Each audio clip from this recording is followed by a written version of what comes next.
Hey everyone, Brian Von Vey here, back at it again with another set of D&D stories. Today we've got what is one of the most OP D&D character builds that you've come across. This is probably the most game-breakingly overpowered build I can think of, especially against multiple opponents, but it's just an idea. I have yet to actually use it in a campaign. If you don't like reading through this, you can skip to the summary at the bottom. This isn't the most OP build in terms of damage or magic ability, but why don't we just take a look? Race, Bugbear. Long-limbed, +5 to reach. Surprise attack. Adds 2d6 damage if you surprise a creature and attack it for the first time. Class, Fighter. Fighting style, Tunnel Fighter. As a bonus action, you can take a defensive stance that makes opportunity attacks not cost any reactions, and when a character moves more than 5 feet within your range, you can use your reaction to attack that creature. Now, keep in mind, this is an old Unearthed Arcana fighting style, so it might not be allowed by all DMs. Martial type, Cavalier. Creatures provoke opportunity attacks whenever a character moves 5 feet or more within your range. You get a bonus reaction that can only be used for opportunity attacks. You can potentially make extra attacks as a bonus action against a marked target. Multiclass, Ranger. Ranger archetype, Primeval Guardian. You can turn into your guardian form, aka a tree person-like form, which gives you temporary hit points, makes your size large, and increases your reach by 5 feet. Weapon, Halberd. 1d10 slashing damage, heavy. Reach, +5 to reach. Feats, Great Weapon Fighter. Gives you an extra attack when you land a crit or reduce a character's health to 0. Allows you to take a -5 to an attack roll for a potential +10 to damage if you still hit. Sentinel. You reduced a target's speed to 0 if you hit them with an opportunity attack. Creatures still provoke opportunity attacks even if they use disengage action. Polearm Mastery. Characters provoke opportunity attacks even when they enter the range of your weapon. When you take the attack action, you can use a bonus action to attack with the other side of the weapon to deal 1d4. So, by now, I'm sure you realize what I'm going for here. It's all about the reach and opportunity attacks. Do you know how you are normally only allowed to attack the creatures in a 3x3 square around you? 8 target options?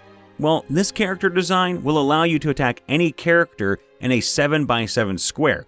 48 target options, and a 9x9 square when you're in your guardian form, 80 target options, plus more with flying enemies. And just imagine all the opportunity attacks. You can provoke an opportunity attack at any time a character enters your range, leaves your range, or moves 5 feet within your range. Plus, you will have an unlimited number of opportunity attacks, plus a bonus reaction for each round. Well, I hope this helped give you a fun idea for a new character, and let me know if you have any ideas for improvement. Damn, that's a cheeky little build. The one that I came across, considered briefly about playing before I tossed it out the window for fun over min-maxing, was the concept of a rogue and paladin in 5th edition.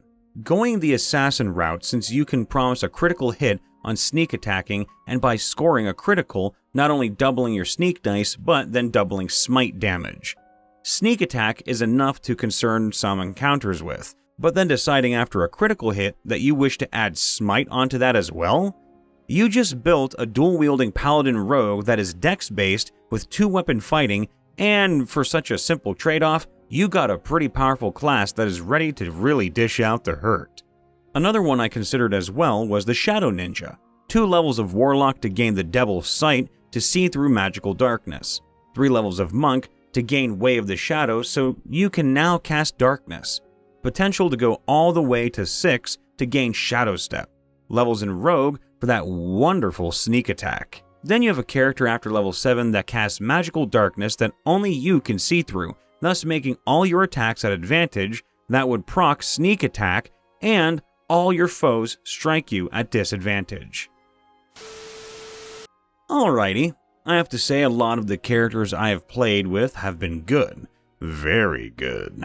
So good that I think my friends just might have been cheating a bit. I mean, Paladin is an overpowered class itself, but Here are two which just killed everything. Number 1. A Warforged Monk. I'm not even sure if Warforged is a legal character, but I let it fly. They found a page with all the Warforged stats and whatnot, so it was cool. I was a bit surprised when I saw they were a monk, but here goes. Strength, 17. That's pretty high to say the least. +2 and +1 for the Warforged and Monk race and class.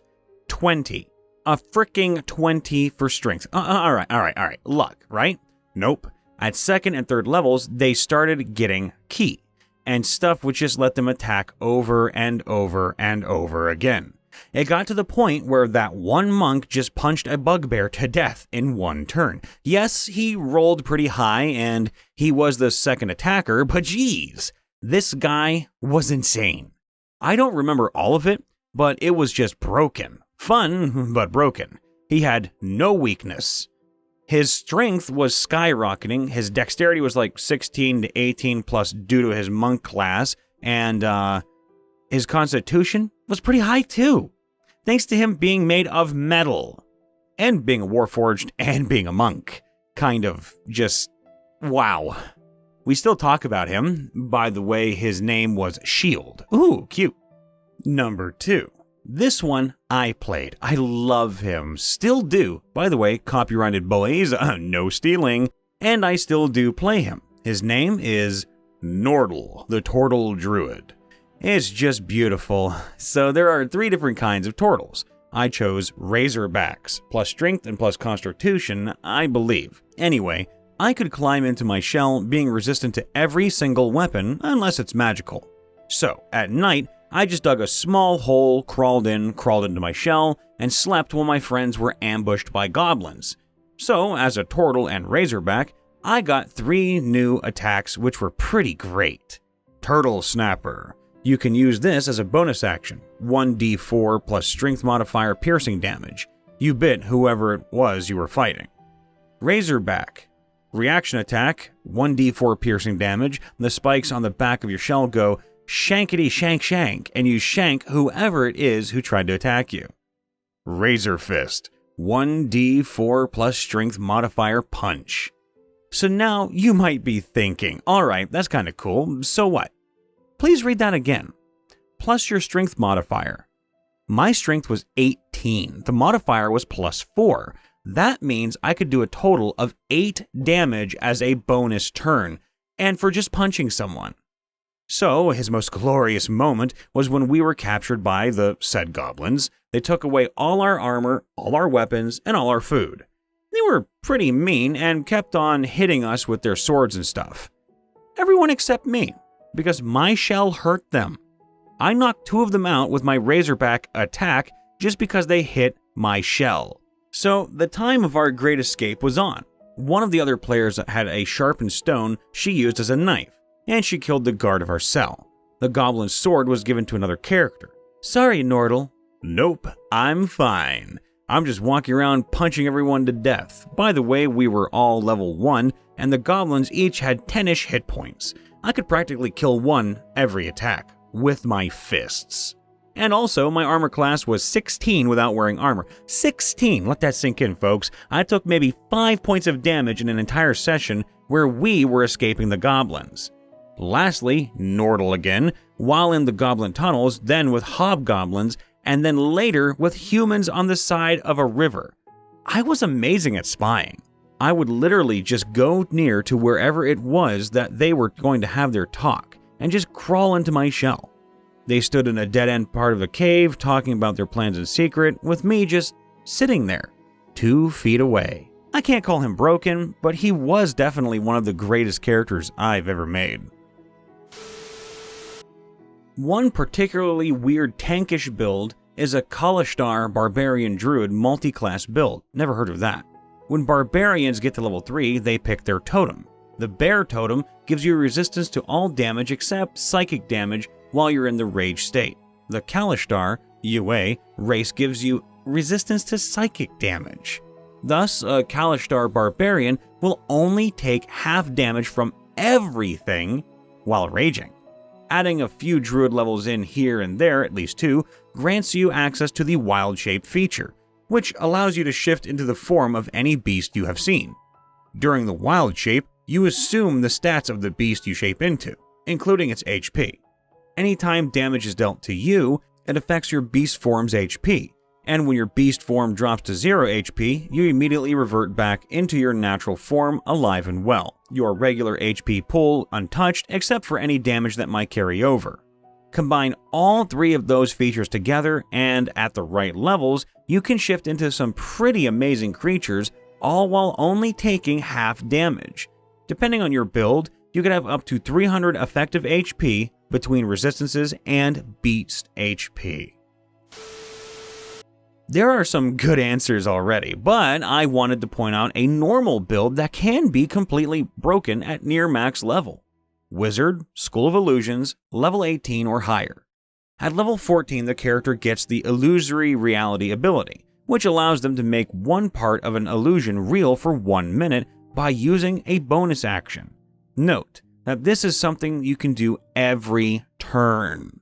At level 18, this character gets to choose a first level spell and a second level spell, which they can cast at will. If the second level spell chosen is Silent Image, which has a casting time of 1 action, then they can create a 15-foot illusion cube of adamantine, the strongest metal in D&D. After creating the 15-foot adamantine cube illusion over a creature's space, they can then make it real for 1 minute. Every turn. They can effectively kill a creature each turn using this technique, should the creature have no means of escape, which would need to be something magical. This is just one of the Illusory Reality feature. Games can become much more interesting when the player gets creative. Hey everybody, Brian Von VA here, checking in after the vid. Make sure to leave a like, subscribe, and to ring the bell to get notified whenever we post a new video or go live.